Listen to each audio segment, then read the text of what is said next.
ఇచ్చిన ఈ అవకాశాన్ని బట్టి పాస్టర్ గారికి, పాస్టమ్మ గారికి నా కృతజ్ఞతలు తెలియజేస్తున్నాను. ప్రియులరా, ఆరాధన వర్తమానంలోకి వెళ్ళే ముందు దేవుని సహాయం కోసం చిన్న ప్రార్థన చేసుకొని వెళ్ళాలని ఆశపడుతున్నాను. ప్రార్థన చేసుకుందాం. ప్రేమగల తండ్రి, మీకు వందనాలయ్యా. పరిశుద్ధుడా, మీకు వందనాలు. మహోన్నతుడు అయినను దీనులను లక్ష్యపెట్టే దేవుడిగా మీరున్నందుకు మీకు వందనాలయ్యా. దేవా, నన్ను ప్రేమించి మమ్మల్ని ప్రేమించి మా బ్రతుకులో మరొక ఆరాధన దినాన్ని మీరు ప్రసాదించారు. మీకు వందనాలు.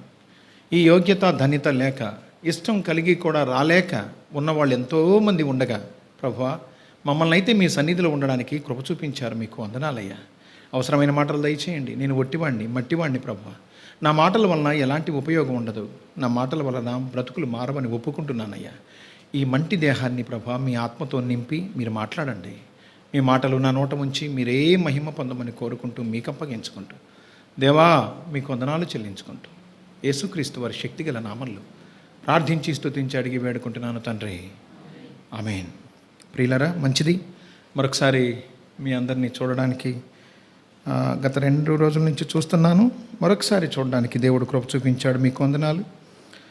దేవునిని ఎంతగానో స్తుతిస్తున్నాను. రైట్, నిన్న దైవజనులు నిన్న మధ్యాహ్నం ఒక మాట హెచ్చరికని మనకి ఇచ్చారు. ఏంటది చెప్పగలరా?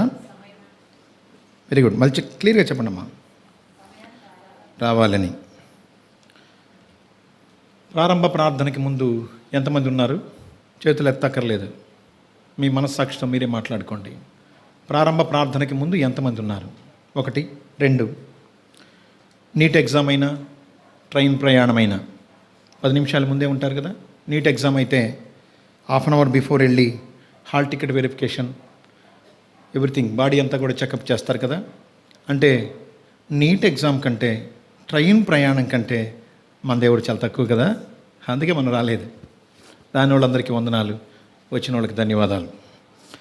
అమ్మా, అర్థం చేసుకోవడానికి ప్రయత్నం చేయండి. ఎందుకు నువ్వేందయ్యా మాకు చెప్పేది అని మీరు అనొచ్చు. నేను మీకు చెప్పే అంతటి వాడిని కాదు, కానీ మీరంటే ఇష్టం, అందుకే నేను చెప్తున్నాను. ఎందుకంటే ఇది నేను చేస్తున్నాను నా కుటుంబంతో. 10 నిమిషాల ముందే నేను మందిరంలో ఉంటాను. 10 గంటలకు ప్రార్థన అంటే 9:55 నేను ఖచ్చితంగా నా కుటుంబంతో నలుగురు మేము మందిరంలో ఉంటాం. నిన్న ఆ సేవకుడు అన్న పాట నా గుండెల్లో గుణపం దిగినట్టు అంది. ఎంత ధీమాగా వస్తున్నారు మీరు అన్నాడు. విశ్వాసికి కలిగి ఉండాల్సినటువంటి లక్షణాల్లో దీనత్వం మొదటిదైతే, దీనత్వం పోయి మీరు ధీరంగా వస్తాయి. ఎంత ధీమాగా వస్తున్నారు మీరు మందిరానికి అన్నాడు. ఇంకొక మాట కూడా అన్నాడు, 7:45 మా మందిరం ప్రారంభం అవుతుంది ఆరాధన, 8 గంటలకల్లా తలుపులు వేసేస్తామని చెప్పి అన్నారు. అమ్మ, మమ్మల్ని ప్రేమించి అనేక విషయాలు దేవుడు మనకు తెలియచేస్తున్నాడు. మనల్ని ప్రేమించే తెలియచేస్తుంది. నిలబడి చెప్తున్న వాళ్ళు ఏదో గొప్పని చెప్పట్లేదు. మనమంటే ఇష్టం కనుక మనలో ఉన్నటువంటి ఆ చిన్న చిన్న పొరపాట్లను మనం తీసివేసుకోవాలని, అలవర్చుకోవాలని దేవుడు మనల్ని హెచ్చరిస్తున్నాడే తప్ప వేరే ఉద్దేశం కాదు. ఎనివే, ఎందుకో ఆ మాట చెప్పాలనిపించింది. పాపకాలనీలో కూడా బాధేస్తుంది. శ్యాము మొదటి వర్తమానం ప్రారంభించేటప్పుడు 4 ఉన్నాం. మనల్ని ప్రేమిస్తున్నాడమ్మా. చాలామందికి ఈ అవకాశం లేదు. నాకు అవకాశం వచ్చింది, సద్వినియోగం చేసుకుందాం. ఎలక్షన్స్లో నిలబడ్డప్పుడు గెలవడం కోసం శతవిధాల ప్రయత్నం చేస్తారు. 6 గంటలకి పోలింగ్ స్టార్ట్ అయితే 5:45 వరకు కూడా ఇంకా కొందరితోనన్నా మాట్లాడదాం, ఓట్లు వేయించుకుందాం, గెలుద్దామని ప్రయత్నం చేస్తారే. సమయం పోతే రాదు, ఛాన్స్ లేదు. మనకు అవకాశం ఉంది. తల్లి, చెల్లి, తమ్ముడా, అర్థం చేసుకోవడానికి ప్రయత్నం చేద్దాం. ఆరాధనకి అవసరమైనటువంటి ఒక 5 దేవుని యొక్క గొప్ప లక్షణాలను నేను మీ ముందు ఉంచాలని ఆశపడుతున్నాను. రండి, మన దేవుణ్ణి స్తుతించడానికి ఒక 5 కారణాలు నేను మీతో పంచుకోవాలని ఆశపడుతున్నాను. కీర్తనల గ్రంథం 136వ కీర్తన 23వ వచనం. మనము దీనదశలో ఉన్నప్పుడు ఆయన మనల్ని జ్ఞాపకం చేసుకునేను, ఆయన కృప నిరంతరముండును. మనము దీనదశలో ఉన్నప్పుడు మనల్ని జ్ఞాపకం చేసుకునే దేవుడు మన దేవుడు. భౌతిక పరంగా, ఆత్మీయ పరంగా కూడా నిజంగా మనం దీనదశలో ఉన్నప్పుడు వాళ్ళు అంతేలే, వీళ్ళు ఇంతేలే, వీళ్ళు నా స్థాయికి సరిపోరులే, వీళ్ళకి ఎన్నిసార్లు చెప్పినా కానీ వీళ్ళు మారర్లే అన్నట్టుగా విడిచిపెట్టే దేవుడు కాదు మన దేవుడు. దీనదశ అమ్మ ఒకసారి దయచేసి ఇప్పుడు 20 years 25 years ఉన్నవాళ్ళు కాకుండా పాత వాళ్ళు ఒకసారి జ్ఞాపకం చేసుకోండి. మన స్థితిగతులు ఏంటి భౌతిక పరంగా. నేను చెబుతున్నా, సాయంత్రానికి ఒక ఈసో ఒక కట్టు నార పేనుకొని ఆ నులక వేసి సాయంత్రానికి కూరగా తెచ్చుకొని తిన్న రోజులు కదా మనయ్యి. నేను ఎరుగుదనమ్మా, నేను ఎరుగుదను. దీనదశలో ఉన్నప్పుడు భౌతికపరమైనటువంటి దీనదశ మన దశ. మాకు గొర్రెలు మేకలు ఉండేవి. నేను 6వ తరగతి నుంచి దగ్గర డిగ్రీ 2nd year వరకు కూడా మాకు గొర్రెలు మేకలు ఉన్నాయి. మేపడానికి వెళ్ళినప్పుడు ఎండ్లకాలంలో అవన్నీ కూడా రైతుల యొక్క చాలల్లో వాటిని ఉంచినప్పుడు వాటి ఎరువు చాలా సత్తు అని చెప్పని వాళ్ళు అందుకుగాను మాకు వరిగలో జొన్నలో బియ్యం ఇచ్చేవాళ్ళు కాదు. వరిగలో జొన్నలో ఇస్తే ఆ వరిగలతోటి అన్నం చేస్తే ముద్ద దిగేది కాదు, గొంతు పట్టుకునేది, ఆకలవుతూ ఉండేది. తినాలన్న ఆశ ఉంటుంది, తినలేని పరిస్థితి. బికాజ్ ఆఫ్ వరగన్నం తినలేం.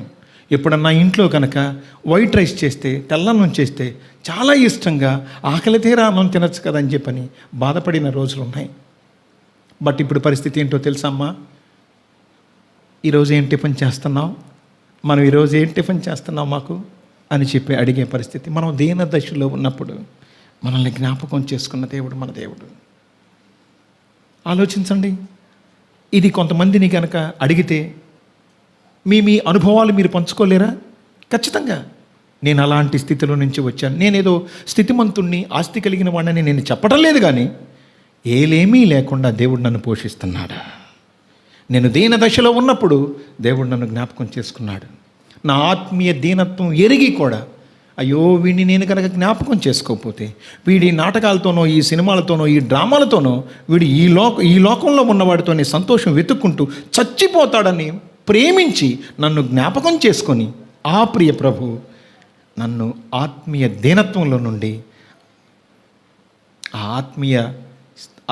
ఆ దీనత్వం నుండి ఆయన సన్నిధిలోకి నడిపించాడు. సంతోషించగలిగేటట్లు చేస్తున్నాడు. మనము దీన దశలో ఉన్నప్పుడు ఆయన మనల్ని జ్ఞాపకం చేసుకునేవాడు. ఒకసారి వర్షాకాలం ఇట్లా ఎండాకాలంలో ఆ గొర్రెలన్నీ చేలు ఉన్నప్పుడు, మీకు ఒకసారి చెప్పానేమో, మళ్ళీ గుర్తు చేయడం కోసం ప్రేరేపించబడుతున్నాను. ఎండాకాలం ఉన్నప్పుడు భయంకరమైనటువంటి వర్షం. ఎంత వర్షం అంటే పక్కన ఉన్నటువంటి మనిషి కూడా కనిపించనంత వర్షం. అంత వర్షం పడుతుంటే నేను మా తమ్ముడు, ఒక నులక మంచం ఉంది పడుకోవడానికి, దాని కింద మేము కప్పుకునే దుప్పట్లు 2 కూడా దాని మీద వేసి ఆ మంచం కింద పడుకున్నాం. ఎందుకు? వర్షపు నీళ్ళకు మేము తడవకుండా ఉండడం కోసం. వర్షం ఎక్కువైపోయి ఆ 2 దుప్పట్లు తడిచి ఆ మంచం మీద నుంచి నీళ్లు కారుతుంటే నేను మన టెంట్లలో కారినట్లుగా అక్కడి నుంచి ఆ గొర్రె పిల్లల్ని, మేక పిల్లల్ని అన్నిటిని వేయటం కోసం ఒక పెద్ద బుట్ట లాంటి ఉంటుంది, దాన్ని ఏదో అంటారు మర్చిపోయాను. ఆ బుట్టలో మేమిద్దరం కూడా, ఆ మేక పిల్లలు గొర్రె పిల్లలతో పాటు చిన్న పిల్లలం కదా, వెళ్ళి ఆ వర్షం చలికి తట్టుకోలేక ఆ బొట్టలో దాక్కొని ఉంటే ఆ 1, 2 ఆ మేక పిల్లలు గొర్రె పిల్లలు 1, 2 మా మీదే విసర్జించాయి. ఇది నా స్థితి, ఇది నా దీన స్థితి. మనము దీన దశలో ఉన్నప్పుడు ఆయన మనల్ని జ్ఞాపకం చేసుకున్నాడు. ఆయన కృప నిరంతరం ఉండునుగాక. హల్లెలూయా. ఎంత మంచి దేవుడమ్మా. జ్ఞాపకం చేసుకోండి. మరొక్క మాట చెప్తాను. ఇప్పుడు స్టిల్ నౌ మన గ్రామంలో పూరీళ్ళు ఉన్న వాళ్ళు ఉన్నారా? అమ్మా ఉంటే దయచేసి ఎవరైనా ఒకరు చెయ్యెత్తండి.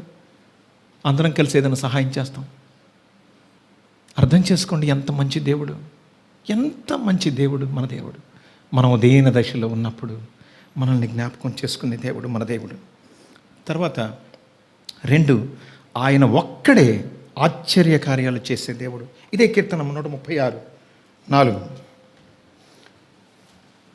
దానికి ముందు 72:18 చూడండి ఒకసారి. 72వ కీర్తన 18వ వచనం చూడండి ఒకసారి. దేవుడైన యెహోవా ఇశ్రాయేలు యొక్క దేవుడు స్తుతింపబడునుగాక. ఆయన మాత్రమే ఆశ్చర్యకార్యములు చేయవాడు. ఆయన మాత్రమే, ఇంకెవరు చేయరు.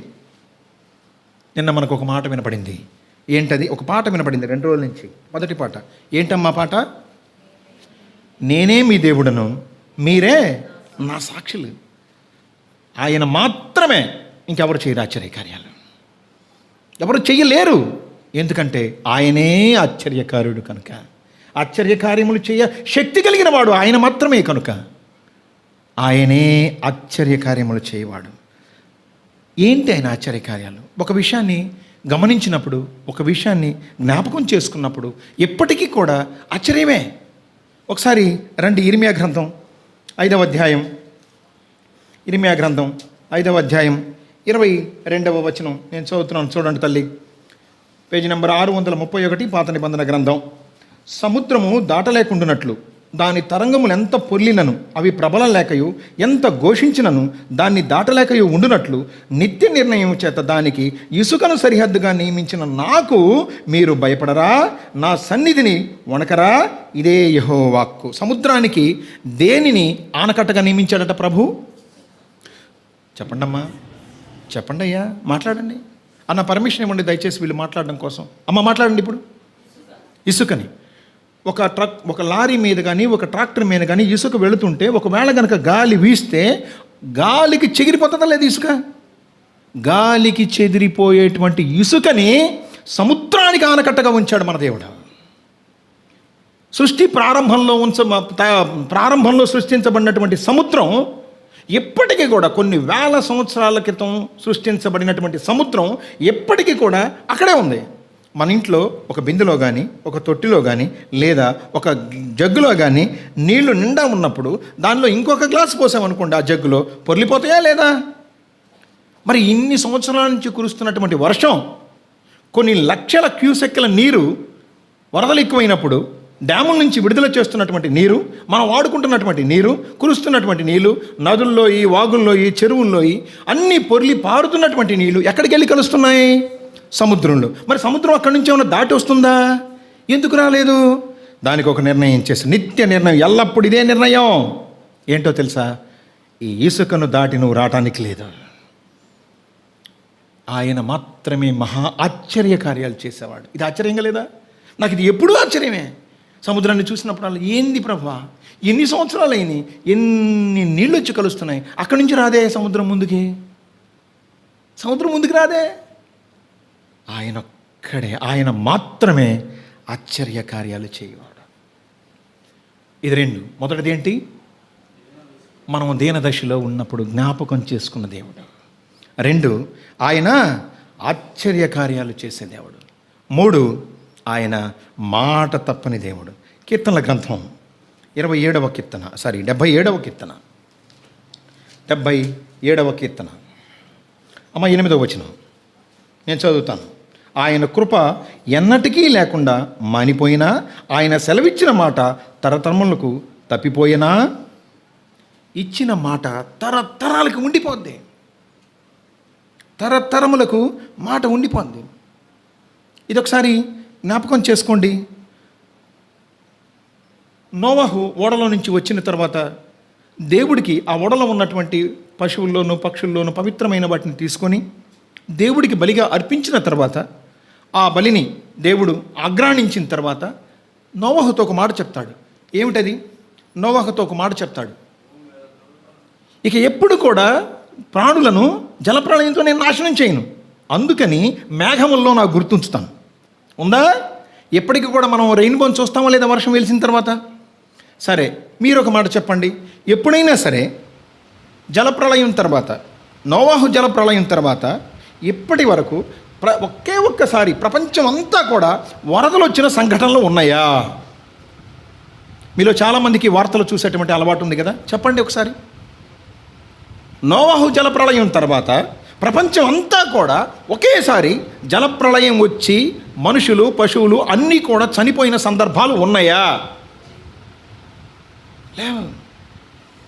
ఆ రోజు చెప్పాడు నోవహుతో, నోవహు, నేను ఇంకెప్పుడు కూడా మనుషుల్ని నాశనం చేయను ఆ జలప్రళయంతో. అందుకని నీకు నాకు మధ్య నిబంధనగా మేఘముల్లో నా గుర్తునుంచుతున్నాను. మాట తప్పని దేవుడు, నీవు నేను సేవించుచున్న దేవుడు మాట తప్పని దేవుడు. ఆయన మాట కట్టుబడతాడు. మాట మీద నిలబడలేంది మనమే, తీసుకున్న నిర్ణయాల్లో నిలిచి ఉండలేని బలహీనులం మనమే. బట్ ఆయన మాత్రం మాట తప్పని దేవుడు. మాట తప్పని దేవుడు మన దేవుడు. 4, ఆయన ఉద్ధరించే దేవుడు. కీర్తనల గ్రంథం 30వ కీర్తన. కీర్తనల గ్రంథం 30వ కీర్తన. అమ్మ, నేను మళ్ళీ అన్నీ అడుగుతాను, దయచేసి జ్ఞాపకం ఉంచుకోండి. 30వ కీర్తన 1వ వచనం. యెహోవా, నా శత్రువులను నా విషయమై సంతోషింపనీయక నీవు నన్ను ఉద్ధరించి ఉన్నావు, అందుకై నేను నిన్ను కొనియాడుచున్నాను. ఈ దేవుడు ఉద్ధరించే దేవుడు. ఇంగ్లీష్లో ఏమని ఉంటుందంటే, ఉద్ధరించడం అంటే రిసెక్యూర్డ్ అంటే save from dangerous or difficult situations. దేవుడు మనల్ని అపాయకర పరిస్థితుల నుంచి కాపాడడమే కాకుండా ప్రతికూల పరిస్థితుల నుంచి కూడా రక్షించే దేవుడు. అది ఉద్ధరించడం అంటే. మన దేవుడు ఉద్ధరించే దేవుడు. అపాయకరమైనటువంటి పరిస్థితులు, నీ కుటుంబానికి లేదా మన స్థాయికి మించినటువంటి ప్రతికూల పరిస్థితులు ఎదురైన సందర్భాలు మన జీవితాల్లో లేవా? ఉన్నాయి. వాటన్నిటిలో నుండి కాపాడే దేవుడు మన దేవుడు. ఆయన ఉద్ధరించే దేవుడు. మన దేవుడు ఉద్ధరించే దేవుడు. కొలస్సీ 1:13 ప్రకారం పాపంలో పడి అపరాధముల చేత చచ్చినటువంటి మనల్ని సాతాను కబంధ హస్తాల నుంచి విడిపించి మనల్ని ఉద్ధరించిన దేవుడు. ఆయన రక్షణ పొందేటట్లు మనల్ని ఉద్ధరించిన ప్రభు. ఆ ప్రభు. ఈ లోకంలో ధనఘనతలు, పేరు ప్రఖ్యాతులు కలవాళ్ళు చాలా మంది ఉన్నారు. వాళ్ళెవ్వరికి లేనటువంటి ఈ భాగ్యం దేవుడు మనకిచ్చాడు. ఆయన మనల్ని ఉద్ధరించే దేవుడు. మొదటిది ఏంటిది? దీనదశలో మనల్ని జ్ఞాపకం చేసుకున్నాడు. రెండేంటిది? ఆయన మాత్రమే ఆశ్చర్యకార్యాలు చేయవాడు. మూడేమిటి? మాట తప్పని దేవుడు. 4 ఉద్ధరించే దేవుడు. అమ్మా చెప్పండి, అనేక పర్యాయాలు, అనేక ప్రమాదాల నుండి, అనేక పరిస్థితుల నుంచి మనం తప్పించబడలేదా? నిజమే. ఎప్పటికప్పుడు ఎక్కడికో ఎందుకు, ఎవరిని మింగుదామా అని చెప్పి చూసేటువంటి సాతాను నుండి కూడా మనల్ని తప్పించడం లేదా? ఆయన వారి పాదములకు రాయి తగలకుండా దూతలు తమ చేతుల మీద ఎత్తి పట్టుకొందరు.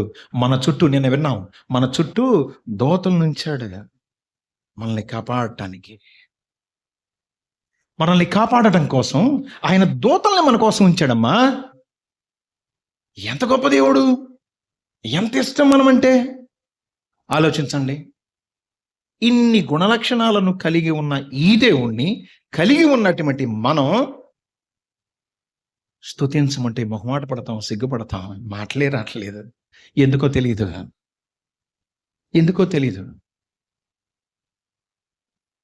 5వ లక్షణం నేను చెప్తాను రండి. మనల్ని ఇష్టపడే దేవుడు.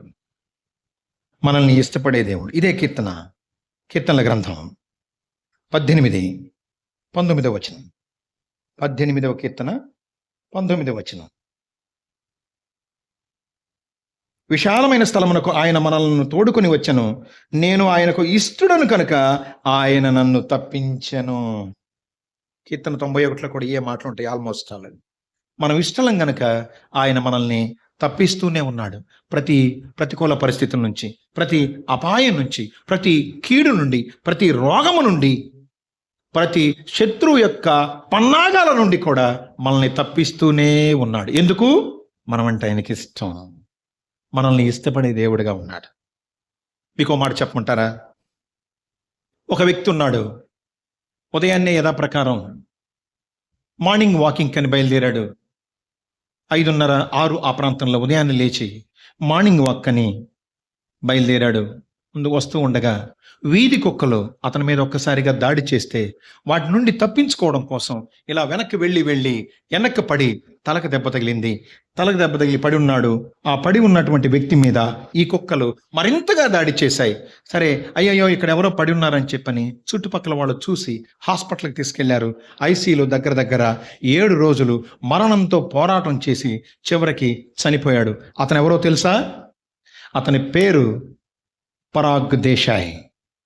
వాగ్ బక్రీ అనేటువంటి టీ కంపెనీ అధినేత. 60 దేశాల్లో అతని వ్యాపారం విస్తరించి ఉంది. ఇది జరిగి కూడా ఆగస్టు నెలలోనే జరిగింది. ఆగస్టు నెలలోనే ఇది జరిగింది. 60 దేశాల్లో అతని వ్యాపారం విస్తరించి ఉంది. 22,000 కోట్లు అతని ఆస్తి విలువ. 49 సంవత్సరాలే అతని వయస్సు. 49 సంవత్సరాలే అతని వయస్సు.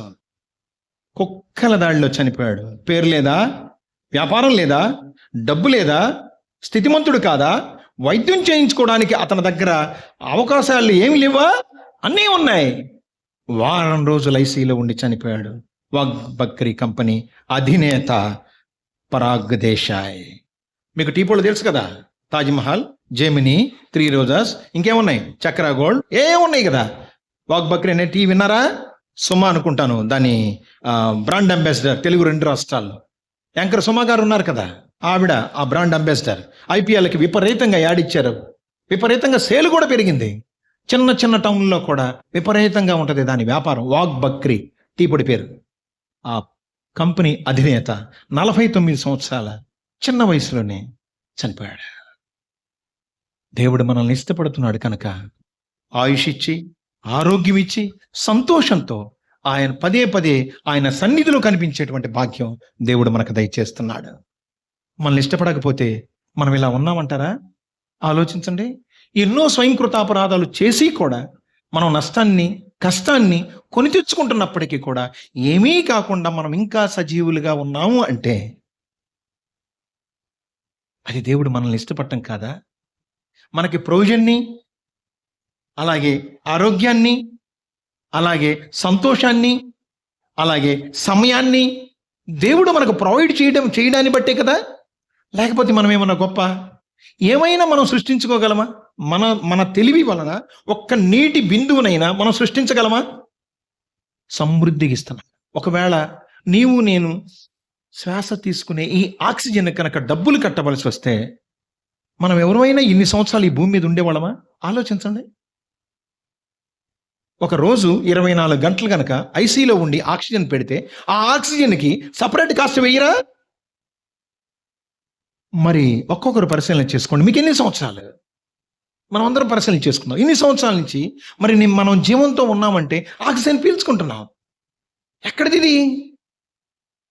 దేవుడు మనకు అనుగ్రహించింది కాదా?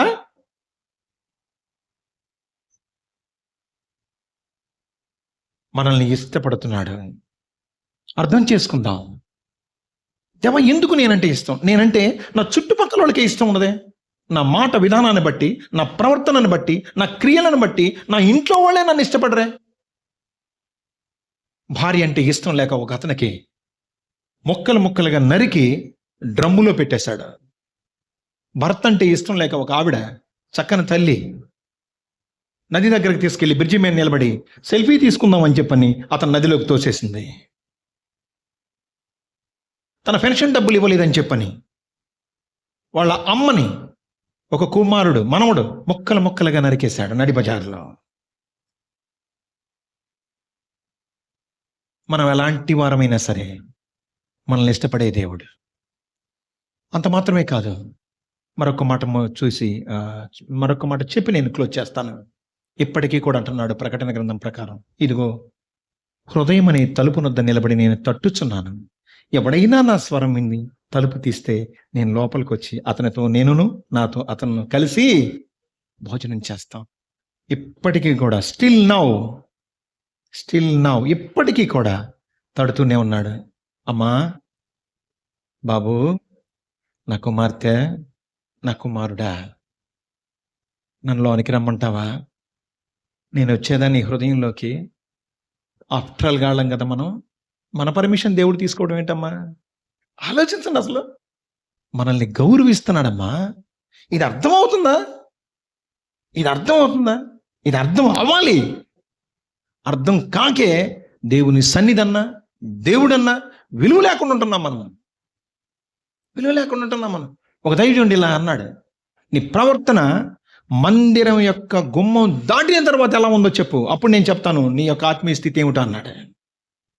మందిరంలో ఉన్నప్పుడు చాలా బాగుంటాం, బ్రహ్మాండంగా సెట్ రైట్లో కూర్చుంటాం. అరే అరగకూడదు, చర్చి అరవకూడదు. మరి బయట రాసేదోత ఒకరున్నారు, కాసేదోత ఒకరున్నారు. మరి ఆ రాసేదోత నేను నిన్న ఒక మాట అన్నాను, ఎవరు భోజనాలు ఇచ్చేటప్పుడు బ్రదర్స్ తోటి, అయ్యా మీకు దండం పెడతాను, ఎట్టంటట్టు మాట్లాడబాకండి, పెద్ద గ్రంథం రెడీ అయింది, రెండో పుస్తకం ఇవ్వకుండా నేను ఈ లోకాన్ని విడిచిపెడితే బాగుండయ్యా అని చెప్పి అన్నాను. ఇంకో పుస్తకం వద్దులే ప్రభు, నాకు మీరు రాయడానికి, మీ దేవత రాయడానికి, నాకు నా పుస్తకం నిండింది చాలు, ఇంకో పుస్తకం వద్దయ్యా నా తప్పులు రాయడానికి అని నేను అనుకొని నిన్న బ్రదర్స్తో అన్నాను. అన్నం వడ్డించే దగ్గర సైమన్ కూడా ఉన్నాడు అక్కడ. ప్రియులారా, మనం అంటే ఇష్టమమ్మా, అందుకే సమయం ఇస్తున్నాడు, ఆరోగ్యం ఇస్తున్నాడు, రక్షిస్తున్నాడు. ఈ దేవుడిని స్తుతిద్దామా? ఈ దేవుడికి కృతజ్ఞత కలిగి జీవిద్దామా? ఈ దేవుడికి సాక్షులుగా మనం ఉందామా? ఆలోచించండి. దేన దశలో ఉన్నప్పుడు మనల్ని జ్ఞాపకం చేసుకున్న దేవుడు. తర్వాత ఆయనొక్కడే ఆశ్చర్య కార్యాలు చేసే దేవుడు. తర్వాత చెప్పండి, మాట తప్పని దేవుడు, ఉద్ధరించే దేవుడు, ఇష్టపడే దేవుడు. ఇటు దేవుణ్ణి హృదయమారా ఆరాధిద్దామా? ఆరాధించండి.